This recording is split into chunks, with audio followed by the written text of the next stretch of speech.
আচ্ছা বন্ধুরা, একটা কথা বলো, এই যে আত্মীয় স্বজন, জানা পরিচিত সবাই, তারপরে শ্বশুরবাড়ির লোকরা, বন্ধু বান্ধব, সবাইরা জেনারেলি বলে থাকে যে বাড়ির বউরা নাকি প্রচন্ড চিৎকার করে, প্রচন্ড ঝগড়া করে। আচ্ছা, আমরা কি কারণে অকারণেই ঝগড়া করি? বিনা কারণেই? আচ্ছা, দেখে নাও এর প্রমাণটা। 1 মিনিট। এই ডিজে,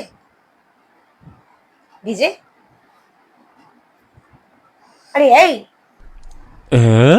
একটা দরকারি কথা তো। দেখলে, অ্যাজ ইউজুয়াল খুব আস্তে আস্তে বললাম, কোনো পাত্তা দিল না, কথাটা শুনলোই না। এবার একটা মজা দেখো। আরে এই, তখন থেকে তো চিৎকার করে ডাকছি, তুমি শুনতে পাচ্ছ না? বাপরে বাপ, এরকম করে কেউ চেঁচায়? না চাচালে তুমি তো শুনতে পাচ্ছ না?